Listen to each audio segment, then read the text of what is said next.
সবাই যারা এসেছেন, বিভিন্ন এলাকার যারা বিদ্যুৎ গ্রাহক এসেছেন, আমি সিআইটিউর পক্ষ থেকে আপনাদের সকলকে অভিনন্দন, শুভেচ্ছা, ভালোবাসা জানাচ্ছি। এখন গোটা রাজ্য জুড়ে একটা ভিড় চলছে, smart meter, prepaid smart meter. মানুষকে কার্যত ভুল বুঝিয়ে কিছুটা জোরপূর্বক ভাবে বাড়ি বাড়ি, বিশেষ করে গরিব এলাকায় আমরা দেখলাম এই সময়কালের মধ্যে বিভিন্ন জায়গায় প্রচার করতে গিয়ে গরিব এলাকায় গরিব মানুষের বাড়িতে এই প্রিপেড স্মার্ট মিটার বসিয়ে দেওয়া হয়েছে। গত 15 দিন ধরে গোটা বর্ধমান শহরে আমরা সিআইটিউ এবং বস্তি সংগঠনের পক্ষ থেকে প্রায় প্রত্যেকটি ওয়ার্ডে আমরা মানুষকে সচেতন করার লক্ষ্যে আমরা প্রচার সংগঠিত করেছি। শুধু প্রচার সংগঠিত করেছি তাই নয়, মানুষের কাছে আমরা এই প্রিপেড স্মার্ট মিটারের যে ভয়াবহতা, আগামী দিনে কি হতে পারে, এই সব নিয়ে যখন আমরা মানুষের কাছে প্রচার সংগঠিত করলাম, তখন মানুষ আমাদের কাছে ছুটে এলো যে আমরা কি করব। ওরা তো জোর করে লাগাতে আসছে। আমরা প্রায় 10,000 মানুষের কাছে এই সময়কালের মধ্যে আপত্তি জানিয়ে তারা সই করেছে। আমরা ইতিমধ্যে বিভিন্ন সেক্টরে এই ফর্ম আমরা জমা দিচ্ছি। 9 মে আমরা সেক্টর 3-এ গেছিলাম, সেখানেও প্রায় 250-300 জনকে আমরা আমরা ফর্ম জমা দিয়েছি যে স্মার্ট মিটার লাগাবো।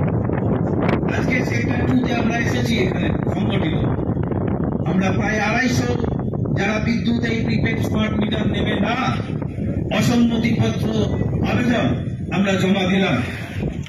স্টেশন ম্যানেজার প্রথমে এতগুলো বাঁশ দেখে জমা নিতে চাইছিলেন না। আমরা বললাম, কেন জমা নেবেন না? জমা তো আপনাকে নিতে হবে, এবং আপনার বিদ্যুৎ দপ্তর প্রাইভেট এজেন্সিকে দিয়ে বিভিন্ন এলাকায় জোর করে এই প্রিপেড স্মার্ট মিটার লাগাচ্ছে।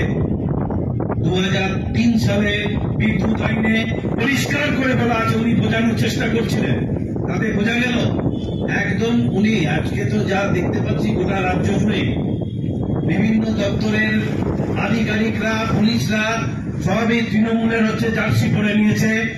এই সেক্টর 2-এর যিনি স্টেশন ম্যানেজার, তার সাথে কথা বলে পরিষ্কার ভাবে এটা মনে হল তিনি এ রাজ্যের মুখ্যমন্ত্রীর একেবারে স্নেহধন্য। কোন যুক্তি তিনি শুনতে চাইছেন না। আমাদের নেতৃত্ব যখন বোঝানোর চেষ্টা করছে, 2003 সালে বিদ্যুৎ আইন, তাতে পরিষ্কার করে বলা আছে যে প্রিপেড স্মার্ট মিটার বাধ্যতামূলক নয়, অপশনাল। যে লাগাবে লাগাবে, যে লাগাবে লাগাবে না। আজকে পরিষ্কার ভাবে এই কথা যখন বলা আছে, তখন তিনি একটু আমতা আমতা করে কথা বলছেন। তাই আমরা তাকে বলেছি, আগামী দিনে আরো বৃহত্তর আন্দোলন হবে। আমরা বেশি কথা বলতে চাই না।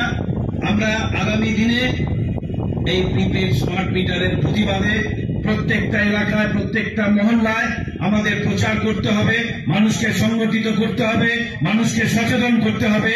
আমরা পরিষ্কার কথা বলেছি যে আমরা প্রিপেড স্মার্ট মিটারের মধ্য দিয়ে রাজ্য বিদ্যুৎ পর্ষদ গোটা পরিষেবা ক্ষেত্রকে তারা প্রাইভেটের হাতে তুলে দিতে চাইছে। আমরা এটা কিছুতেই মানব না, এটা করতে দেব না।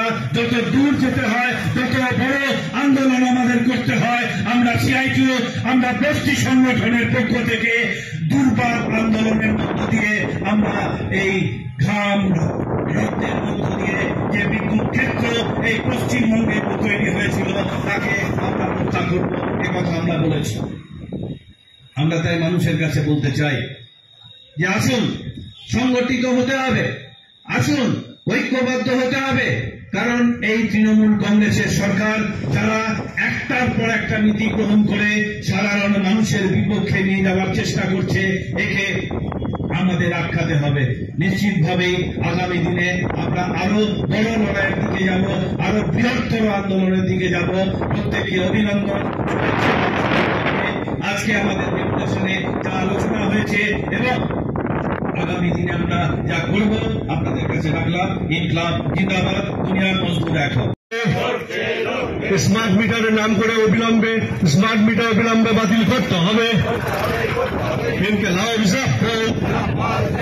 বিদ্যুৎ শিল্প কর্মরত কোনো প্রকার শ্রমিককে ছাঁটাই করা যাচ্ছে না, যাবে না। রাতের অন্ধকারে দিনের বেলায় রাতের অন্ধকারে ছুটির দিনে মার্কেট কমপ্লেক্সে স্মার্ট মিটার লাগাতে দিচ্ছি না, দেব না। মানুষকে ভুল বুঝিয়ে স্মার্ট মিটার লাগানো হচ্ছে কেন প্রশাসন কর্তৃপক্ষ দেব গরিব খেটে মানুষের স্বার্থ চাই, কেউ লড়ছে লড়বে। সর্বনাশা প্রিপেড স্মার্ট মিটার বিলম্বে বাতিল করতে হবে। বিদ্যুৎ শিল্প কর্মরত কোনো প্রকার শ্রমিককে ছাঁটাই করা যাচ্ছে না, যাবে না। বিদ্যুৎ শিল্প কর্মরত কোনো